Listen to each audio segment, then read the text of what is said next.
Hey everyone, it's Bond here for Dr. Pennsylvania. The episode you're about to hear was originally recorded for our other podcast called The Ghost Furnace, but since it deals with so many PA-centric issues and things we've covered on here before, we wanted to release it over here as well. We do have some other irons in the fire for Dr. Pennsylvania, but if you like what you hear, you can check us out on the Ghost Furnace podcast. But thank you guys so much for your patience and enjoy. Hey everyone, it is Bond here for the Ghost Furnace.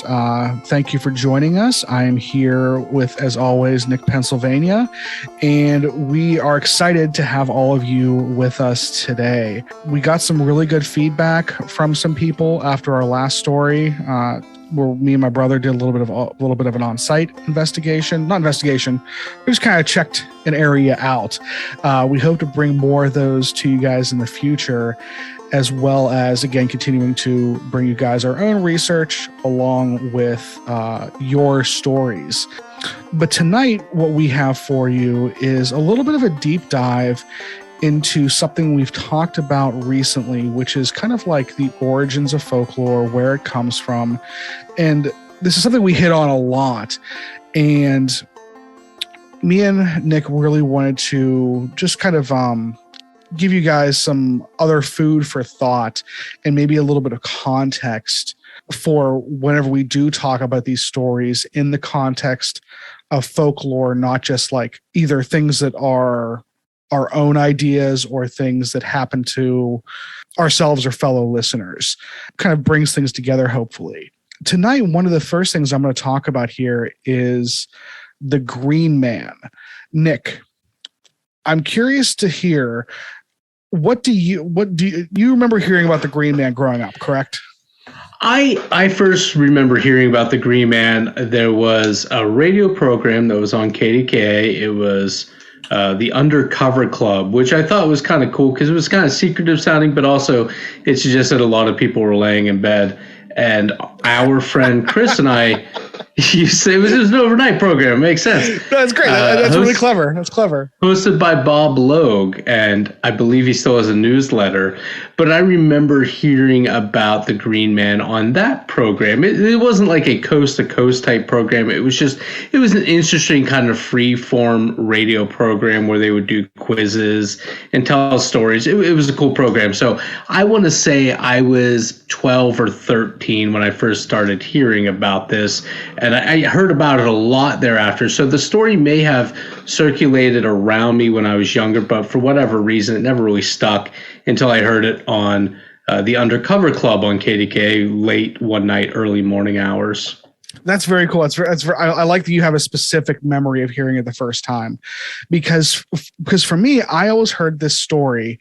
And again, this is something that is local to the Pittsburgh area. I remember hearing about it a lot whenever I was coming up, especially in like middle school and things like that, because that was when I was first starting to both read books on like, paranormal ghost stuff, Loch Ness Monster, Bigfoot, but also finding local articles and talking to people and kind of like actively asking people in my friends and family, like, oh, talk about ghost stories, things like that.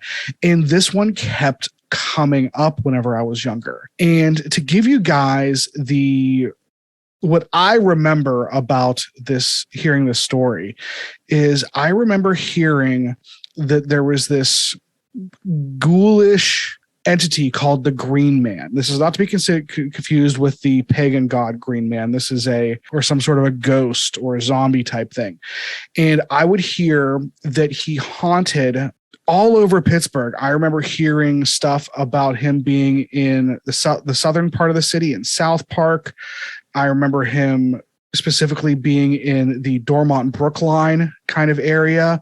And then I remember him being around our area, which is north of the city. The thing I kept hearing about him was the version that I always heard was that he was someone who was struck by lightning or electrocuted in like a industrial accident, like one way or the other. It was something about electricity, and he glowed green at night and would wander around the back roads of the area, kind of where we live, looking to, shoo away people who found him.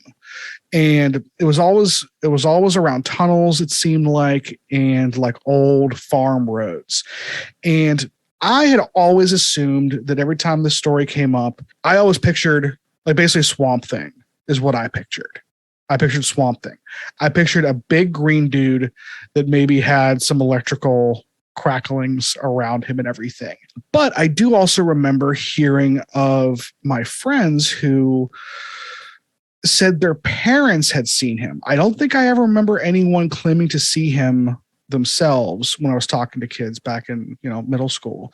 But I would hear every once in a while someone saying, "Oh yeah, my uncle seen him," or someone saying their parents saw him or something like that. So there was this weird, like, oh no, he's out there. It's a real thing. And I had always assumed that this was pure folklore, right up there with the deranged serial killer with the hook for a hand at Lover's Lanes, and ghost children from a school bus accident pushing kids off of a railway. Like, it was which we reference at least once a month. I feel like, because it's such a trope. I thought that the Green Man was just our trope, of an area, like some like hulking beast. So that's what I always thought it was, and I don't think I ever gave it a whole lot of more thought beyond that. But also, this is a fun local story. You'd read about it in the newspapers every once in a while. Like you mentioned, Nick, you'd hear about it on radio stations. And in my head, it's like, oh, that's just like Pittsburgh's version of that trope. Well, I was embarrassingly late to the party on this one, Nick. I don't think I found out until college that this was based off of a real person and had some real history around it. Yeah, and funny enough, I kind of always knew it was because, well, and I know you're going to go into the real story momentarily, but the man actually was a real man, as you've already said, so no giveaways. And he actually passed away in 1985 during a period which we were both alive.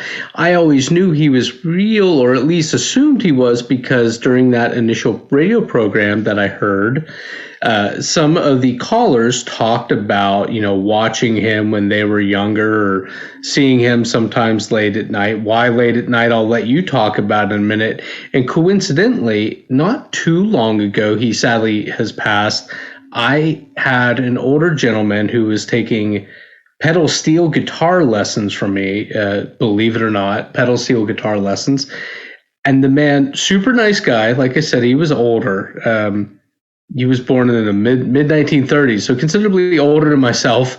And coincidentally, the great uncle of my friend Chris, who I said he and I would often listen to the Undercover Club, he said, this student of mine, he said that he and his friends would often drive to neighboring Beaver County, and they would kind of just hang out with the guy. They were kind of hood teens. He was really into cars, and he would give the Green Man, who also went by Charlie No Face, he would give them cigarettes periodically if they were lucky enough to see him. But yeah, so I always knew he was real. So I'll give it over to you to kind of talk a little bit, because I know you've prepared when you found out.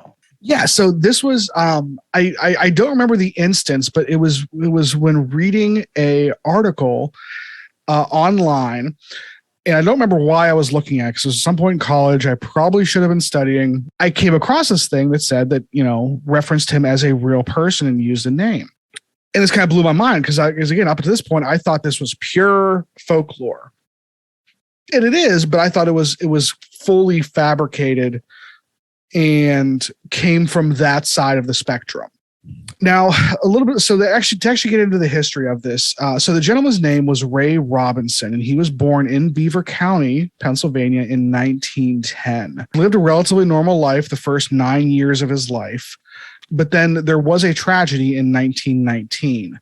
Him and some of his friends were playing near a trolley bridge, which actually was one of the Harmony short line trolley bridges near Wallace Run, over near Beaver. I think it's near Beaver Falls, I believe. I guess there was a bird nest, from what I was able to find, that him and his friends saw and wanted to see if there was any eggs in it or if there was any birds in it. He ended up climbing up onto this railroad bridge and I guess somehow came in contact with one of the live rails for the short line and was burned horribly.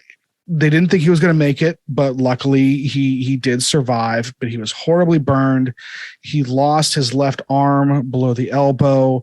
His entire upper body was really, really, really badly damaged. He lost his eyes and honestly, the majority of his face was gone. If you want to look up a picture of him, it's not terribly easy to look at, unfortunately. So again, that happened when he was 9 years old, which is incredible. Now, that being said, apparently he did keep a pretty darn good attitude after this. He spent his time as he apparently worked on leather, making belts and other household items. Apparently, he had an encyclopedic knowledge of the Pittsburgh Pirates and their history, box scores, players, things like that. And overall, from everything I could find on a few different articles, everyone said he was a pleasant guy. Like most folks, he wanted to get outside still. And he originally would spend most of his time walking near his home in Beaver. But after some buildings went up, he had to find a new place where he could walk, where it was A, safe for him to walk, and B, he could do it regularly enough that being blind, he would be able to, follow a specific path. And where he ended up walking was one of the roads, 351, over in Beaver. Now, he would walk at night because there was less traffic and he was less likely to, run into people. And again, if you came across this guy and weren't kind of prepared for it, unfortunately, he could definitely startle people, I think. Now, once he started walking regularly on this road over in Beaver, people would start to see him at night. And when this happened, that's when I think that the tale of the Green Man kind of started, because sometimes he would hide behind trees to get out of the way of people. Some people were, like you mentioned, Nick, very friendly with him, and he knew folks and they'd hang out with them and everything and say hi and just, chat and everything. But unfortunately, there were a lot of people who would show up and mess with him. And a lot of people literally just kind of, gawking, which is really awful. And people would mess with them. People would attack them on more than one occasion, it sounds like. So just really kind of a really, really bad situation sometimes. So what people would do from, I guess, all over the city is folks would come around from all over the place and try and, see this guy who a lot of folks called Charlie No Face. This is kind of like the impetus for the whole Green Man thing. The reason people, I think, speculate that he was called the Green Man was, I guess, he a lot of times would wear a green reflective work jacket, so he wouldn't get hit, kind of thing. So the Green Man has no real supernatural origins in that sense. I would also say I've seen photos of him in a green army jacket. It looks like an old World War I jacket, maybe World War II, but typical olive gray fatigue sort of jacket. Mm-hmm. So we're not talking like a supernatural green. We're talking like a utilitarian green, Yeah, I've heard some people say that his skin was a greenish tint. And I don't know. People say that you look like green when you're sick. I've never seen that look in somebody. Yeah. But I don't know. I don't think there's anything to that. I think that's far too subtle. And there's colors, photos of him, and I don't see it. So he doesn't look green. Reflective vest makes perfect sense because, in fact, he had been hit by cars on at least one occasion. Yeah, at least one occasion that I could find as well. So you have people coming from all over, to gawk at this guy in a lot of cases. That's kind of where the folklore starts, and you have people telling these stories. It's not a far reach to go from, this guy was electrocuted when he was a kid and got these injuries, to associating him with stormy nights and electricity and things like that. And the green can again go from a very mundane purpose of it being green to, again, you catch, this reflective vest in headlights and it reflects green. It's a man, green man. We're not making huge leaps in logic here of why people would repeat these stories and how you lose a few elements of this being a real person and suddenly this is a ghost or a ghoul or whatever, But especially if you're not from the neighborhood of Coppell or the greater Beaver County and you're driving along in the evening or late one night and your headlights get a reflective green and you see this person that startles you, you might not even remember the vest. You might just remember a green flash. I know that's a little reaching on my part, but I don't think it's improbable. But again, that happens once, and you have two people talking who had the same experience, and it's one of those things where you can just see how even just only in. And we're talking about within the last 50 years, all this happened. So it hasn't really been all that terribly long.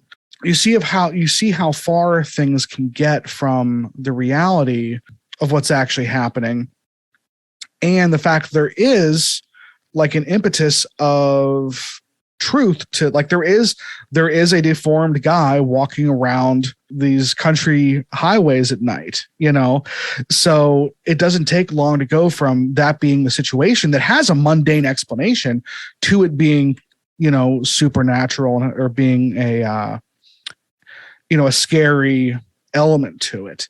And that's where the folklore kind of comes from. And that's what fed the stories that I heard whenever I was in, middle school.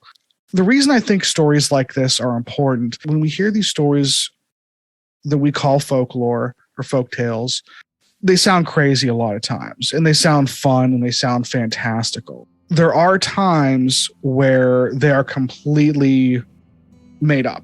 That's one side of the spectrum.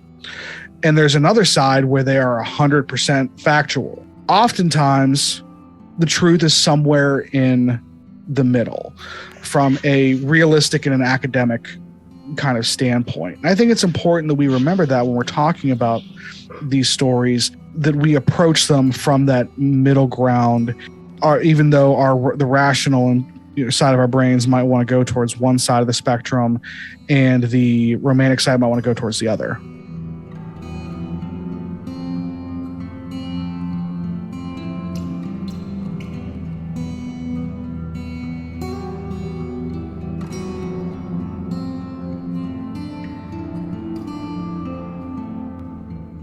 All right, so when I'm thinking of these things, now that we're back, I see the Green Man story as one of these situations where something very real transforms into myth. And the story that I'm bringing is a story we can't get away from, and this is where a myth, starts kind of transforming into the real. And I want to say just a couple things. One, we're going to be putting this up on our Dr. Pennsylvania thing as well, which if you listen to Ghost Furnace and you're interested in Pennsylvania folklore and history, you should check out our Dr. Pennsylvania thing. We've been at that for years, and the very first episode we did had to deal with this story. And I am surprised, or was surprised, to find that more updates were coming out about this story. And the final thing I'll say about this is our friend Brian is probably going to be rather upset with us that he is not here with us this evening, because anytime there's any update in this story, he's sending us news articles, and for that we very much appreciate him. Yes. So here's the basic thing. I'm going to get in, well, let me put it this way. Right now, and when I mean right now, I mean news articles just a couple days ago from the time we're recording this in early June 2022. Right now, there is a treasure hunting group in central Pennsylvania, and the FBI is involved. There was an FBI dig for supposed lost gold. Here's the story.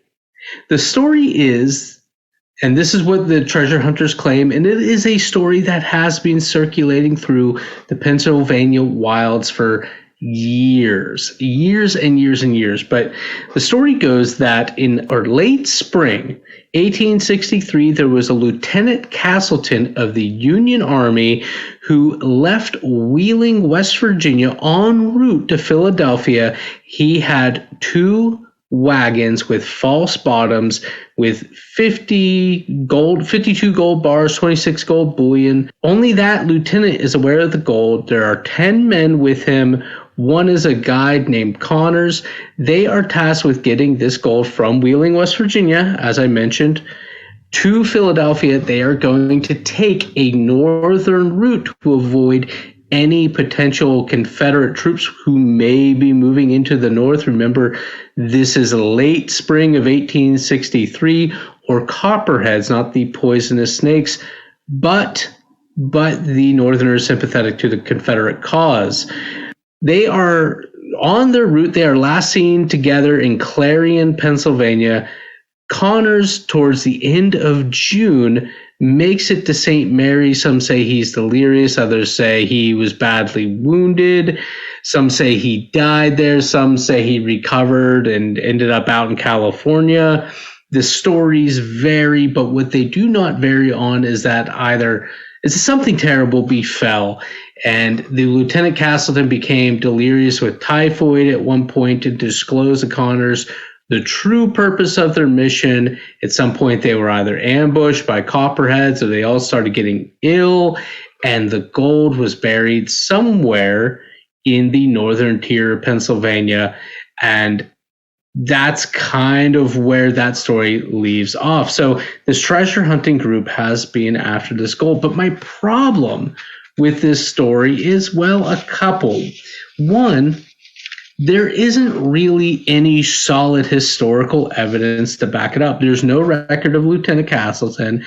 The FBI even apparently, according to recent news articles I've read, had even looked into Wells Fargo historians. Wells Fargo says, well, yes, we transported gold. We have no record of this, albeit those records aren't totally complete anymore, but that much gold, it would have made way more sense for us to do it by train or by boat. Is it possible? Yes. Is it likely? Highly unlikely, just because there's not much, if any, historic record of it. So the other issue I have, beyond just that there's not a lot of really tangible historic evidence to support any of this story, is the fact that Henry Shoemaker, Pennsylvania's first state folklorist, the title that he was kind of given in 1930s, 35, I believe. You can go back and listen to the first Dr. Pennsylvania where my voice was funny and I talk about this in more depth. He had written a story about a Blackbeard, not the historical Edward Teach, but another Blackbeard. The English are in it's almost the War of 1812. He's tasked with recovering gold from a Spanish ship that had sank in the Caribbean. He manages to do this. He gets to Baltimore, where he needs to get this gold to the English. He's not sure about sailing across the ocean because there is a man named Carthouse who's a notorious robber or pirate, and he discloses that he knows about this, either gold or silver. I believe it's silver in the Shoemaker story. And so this Blackbeard decides to take a waterway up to Williamsport area of Pennsylvania, and where he is going to then buy, guess what, 2 wagons with false bottoms, transport this silver over to Erie, over towards like Fort LeBoeuf and whatnot, and get it to the English that way. The going is very tough. This is very dense forest, very rocky, thick terrain. It is not easy traversing, so much so that even to this day, people that do the not the Allegheny National Forest, the Appalachian Trail, apparently Pennsylvania, our fair Commonwealth, is notorious for rolled ankles and wrecked shoes. You want to say something there, Brendan? No, I was about to say, yeah. I mean, the area, if you're going anywhere off trail, like I can't imagine moving a wagon through this area and trying to be discreet about it. Yeah, exactly. Well, anyway, supposedly this guy does the exact same story. He's heading in the opposite direction, but passing through the same northern tier of Pennsylvania. He's got either silver or gold, whatever, 2 wagons, false bottoms, ambush, something happens, or it's just too hard going. He ends up burying the gold or the silver somewhere, and he makes it over. The War of 1812 breaks out. Kind of rough getting back into northern Pennsylvania. After the war, he sends somebody, Noah Parker, out to collect this silver. In the Shoemaker story, I believe it says 7.5 tons of silver. It's not a deeply serious story, is what I'm getting at. Is it probable? I think this story is actually less probable than the lost Union gold. Is the silver found? According to the stories I've heard, yes, but no. Some people say, because there was a real Noah Parker that, in what I had read 7 years ago when I started telling the story, he had opened up a sanatorium in the area, but that was like, he would have had to been 70 or 80 based on the timeline. And I don't know. It's just too tall a tale for me. Now, the Lost Union Gold, I love the story. It's an entertaining story. And it's entertaining because it could be real, even though all evidence points to no, this is likely a whole cloth thing. It could be another one of Shoemaker's story where he changed some of the variables to suit a different time period, or it could be other weavers of yarn who took the Shoemaker story and spun some of the variables and started telling it. And frankly, I think the Lost Union Gold is a better story. But again, I'm firmly rooted in the statement that there's just no reason to believe it's real. However, as I began, there is a treasure hunting group here in central Pennsylvania who do believe it's real. They believe very strongly that it's real, and they were very invested in that belief. So much so that they had some ground radar done, and there were anomalies in the soil that suggested there could be something down there. Independent analysis says that the methodology used in these scans, these ground scans, was sound. However, this anomalous feature does not necessarily mean anything unnatural, and it certainly does not mean gold. Somehow, in the winter of 2018, the FBI was involved in a dig there, and things get squirrely from here. There's the treasure hunting group claims that the FBI was doing digs at night in order to run off with this gold. The treasure hunting group, they say they acknowledge that this is federal property, but they're hoping to get a finder's fee of some sort. They have a lawyer who is involved. They actually recently filed a suit to have all the evidence that the FBI gathered from that brief dig up in the area of Dents Run, Pennsylvania, along Route 555, the Elk Highway. And, well, they got a bunch of photos. They got a bunch of photos of a hole in the ground. The treasure hunters still claim that this is real. There's just, again, no evidence. They claim too, and it's another story that has been going around, that in the late 1800s, early 1900s, the Pinkerton Detective Agency was sent to the region on a hot tip, and they found 3 bars or something to that effect. But again, there is no viable historical record to support that story either. But the tale has been going around for decades. Even in the early 1990s, there was a man who apparently went up north to see a soothsayer who supposedly fell into a trance and spoke. And it's deeply unserious. I love the story, but this, to me, is a situation where, unlike the Green Man, where something real kind of transforms into a myth, this is a myth that some people are, through just a sheer will, are transforming into something real. Real in the sense that they are spending a lot of time and money and energy, and they've gotten the FBI and they've gotten court systems involved. I know you've been keeping some attention to this. Bond, what are your thoughts? I love this story. I think that it has all of the hallmarks of a good folktale. It has gold, has silver, it has pirates, it has Civil War shenanigans, and it has wagons. If there's one thing that folktales love, it's wagons. The first time I heard about this was in high school. Again, kind of reading these folklore books and everything, and coming across Shoemaker, and reading these stories. And even at the time, I remember reading, going, well, these don't seem like very likely scenarios, but it's a great story. And as I got older, I started talking to people from the area, and we talked to folks from Clary and Clearfield, Elk County up near Benezet. If you ask people, hey, is there a treasure buried around here? Everyone's like, oh yeah. There's treasures. The treasures out there. People take it like it is a just known fact that. Yeah, some people got very upset when we posted the original Dr. Pennsylvania, and I was very clear, based on all of this, and it just doesn't hold water. And some people had emailed us pretty upset. Yes. And asking if we even lived in Pennsylvania. Yeah, exactly. And it's one of those things where, again, it's a great story. And this is where I completely agree. I think this is a perfect example of what we're talking about, how there's that spectrum. And this is an example of one that has all its hallmarks and sounds fun and sounds intriguing.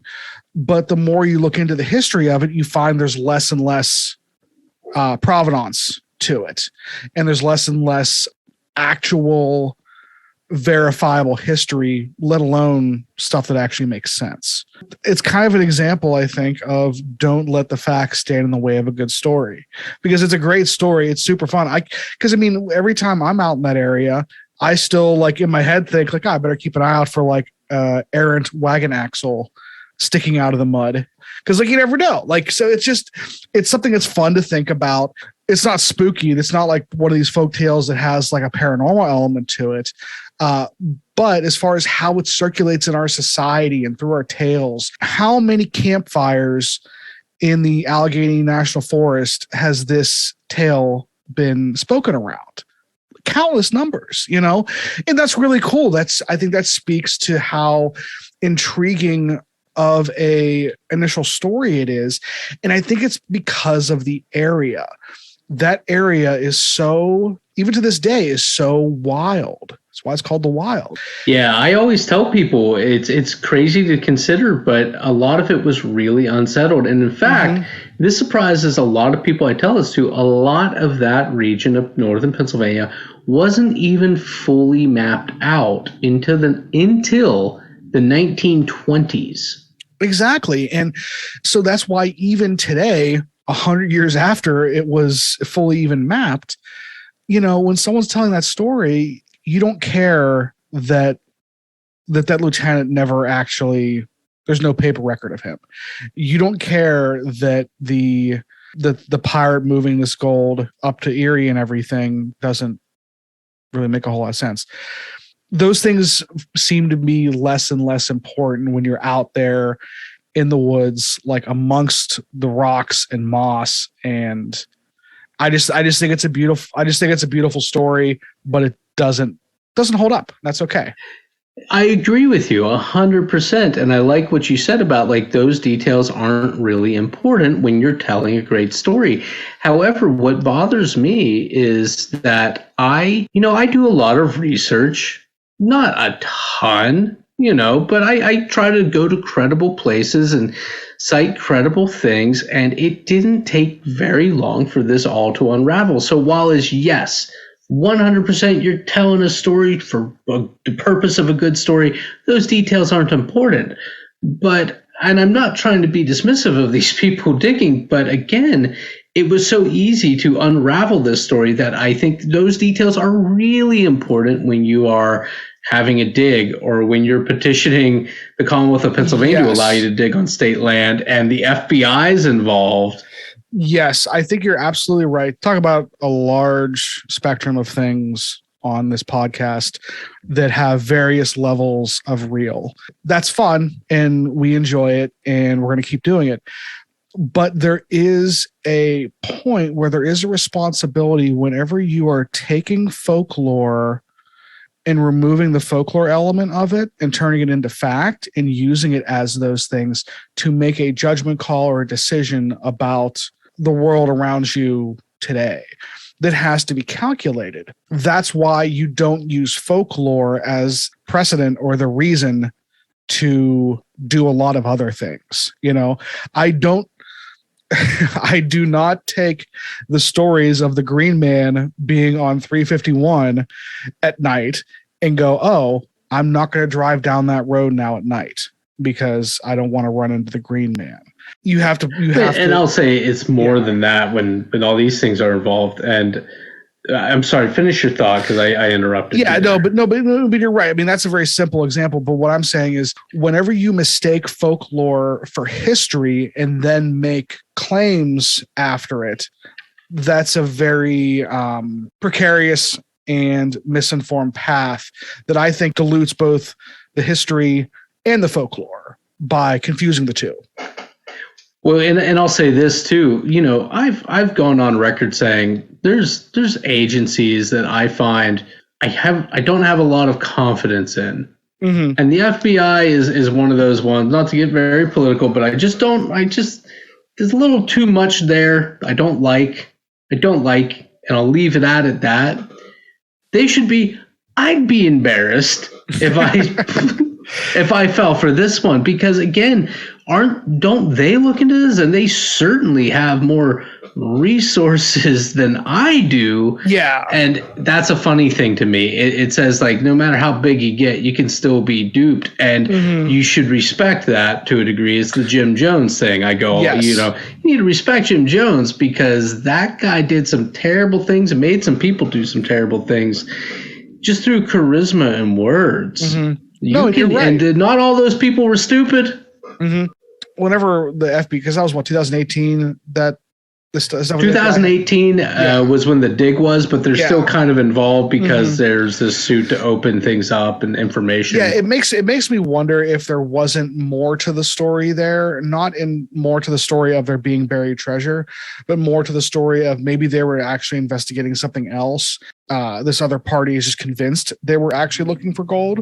I'll tell you what, based on the information they were required to release, they were definitely there because of the claims that these people were making, this treasure hunters group was making. So that's just a simple fact. But, I remember reading a few years back an afterword for a book, postscript, Stephen King, 11/22/63. Are you familiar? That's the book he wrote about time travel and the Kennedy assassination. I've heard of it. It sounds cool. Never read it.